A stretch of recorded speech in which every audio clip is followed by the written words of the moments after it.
नमस्कार। कभी सोचा है कि हमारी दुनिया को ये जो नीला रंग है, ये आखिर आता कहाँ से है? तो आज हम इसी सवाल का जवाब ढूंढेंगे और पृथ्वी के दो सबसे बड़े हिस्सों का सफर करेंगे।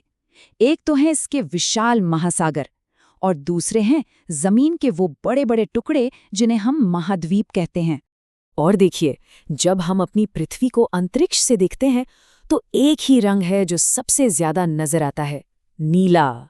ये सिर्फ एक रंग नहीं है, ये तो हमारे ग्रह की पहचान है। तभी तो इसे ब्लू प्लैनेट या नीला ग्रह भी कहा जाता है। पर ऐसा क्यों है? चलिए इसी को समझते हैं। मशहूर लेखक जूल्स वर्न ने एक बहुत अच्छी बात कही थी। उन्होंने कहा कि महासागर एक ऐसी जगह है जहां इंसान कभी अकेला नहीं होता, क्योंकि वो अपने चारों ओर जीवन को महसूस करता है। मतलब जरा सोचिए, ये हमें याद दिलाता है कि इन लहरों के नीचे सिर्फ पानी नहीं, बल्कि एक पूरी की पूरी दुनिया बसती है जो जिंदगी से भरी हुई है। तो चलिए सबसे पहले अपनी दुनिया को ऊपर से देखते हैं, एक बड़ी तस्वीर के तौर पर। ये जो हमारी पृथ्वी है ना, इसका लगभग 75% हिस्सा, मतलब 3/4 हिस्सा पानी ही पानी है। जमीन तो बस 1/4 हिस्से में सिमट कर रह गई है। और बस यही वजह है कि जब एस्ट्रोनॉट्स इसे स्पेस से देखते हैं तो ये उन्हें नीली दिखाई देती है, नीला ग्रह। तो एकदम सीधे सीधे समझें तो ये जो नीला हिस्सा है, ये है महासागर, पानी का अथाह भंडार। और जो जमीन के बड़े बड़े टुकड़े दिख रहे हैं, वो है महाद्वीप। लेकिन ये सिर्फ नक्शे पर बनी लकीरें नहीं हैं।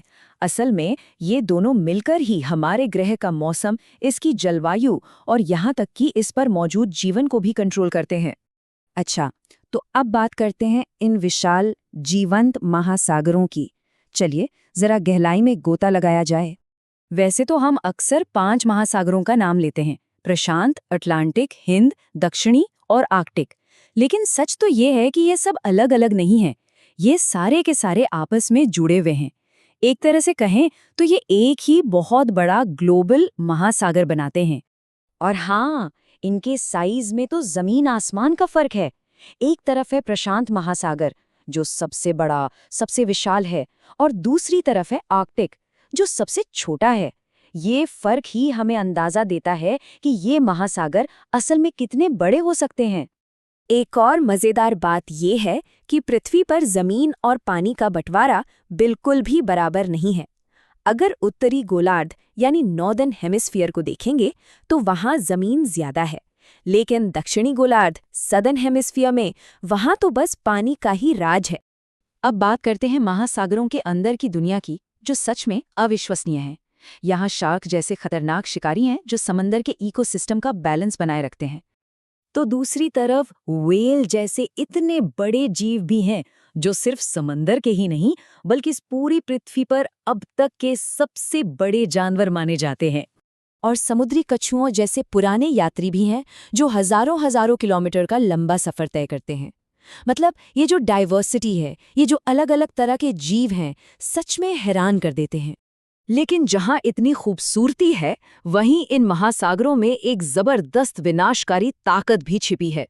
जब भी समुद्र की सतह के नीचे कोई भूकंप आता है या ज्वालामुखी फटता है, तो बनती है सुनामी।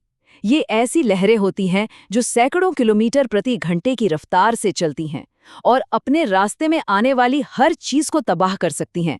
साल 2004 में हिंद महासागर में आई सुनामी शायद इस ताकत का सबसे दुखद उदाहरण है। सिर्फ एक घटना में 2 लाख से भी ज्यादा लोगों की जान चली गई। ये हमें हमेशा याद दिलाता है कि महासागर की शक्ति कितनी अपार और कभी-कभी कितनी खतरनाक हो सकती है। चलिए अब पानी से जमीन की तरफ चलते हैं। बात करते हैं पृथ्वी के बड़े-बड़े भूभागों की, यानी उन महाद्वीपों की जिन्हें हम सब अपना घर कहते हैं। यहाँ एक बहुत ही दिलचस्प सवाल उठता है, दुनिया में आखिर कितने महाद्वीप हैं? अब ये सुनने में तो बहुत सीधा सा सवाल लगता है ना, पर इसका जवाब उतना सीधा है नहीं। कमाल की बात यह है कि इसका जवाब इस पर निर्भर करता है कि आप दुनिया के किस हिस्से में ये सवाल पूछ रहे हैं। देखिए, अलग अलग ऐतिहासिक और सांस्कृतिक वजहों से महाद्वीपों को गिनने के कई तरीके या मॉडल हैं। कहीं पर 4 या 5 महाद्वीप गिने जाते हैं, तो कहीं पर 6 या 7। जैसे एक उदाहरण लेते हैं, कई जगहों पर यूरोप और एशिया को अलग अलग नहीं बल्कि एक ही महाद्वीप माना जाता है, जिसका नाम है यूरेशिया। लेकिन हाँ, आज के समय में दुनिया भर में जो मॉडल सबसे ज्यादा चलता है वो है 7 महाद्वीपों वाला।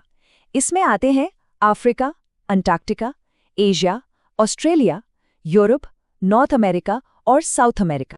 तो अब आते हैं सबसे जरूरी सवाल पर।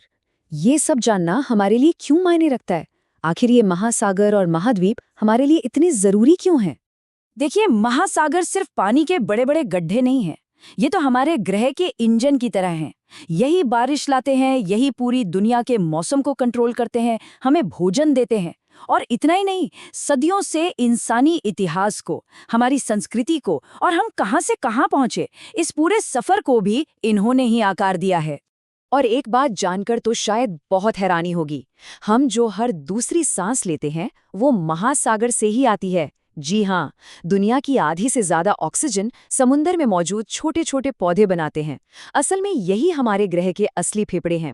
लेकिन दुख की बात यह है कि ये जो जीवन देने वाले महासागर है ना, आज वो खुद खतरे में है। एक तरफ प्लास्टिक का कचरा समुद्री जीवन का गला घोट रहा है, तो दूसरी तरफ जरूरत से ज्यादा मछली पकड़ने की वजह से हमारे समंदर धीरे धीरे खाली हो रहे हैं। तो आखिर में एक सवाल हमारे सामने खड़ा होता है। महासागर हमें जीने के लिए हर दूसरी सांस दे रहा है, पर हम उसे बदले में क्या दे रहे हैं? और इसी सवाल का जवाब तय करेगा कि हमारे इस नीले ग्रह का भविष्य कैसा होगा।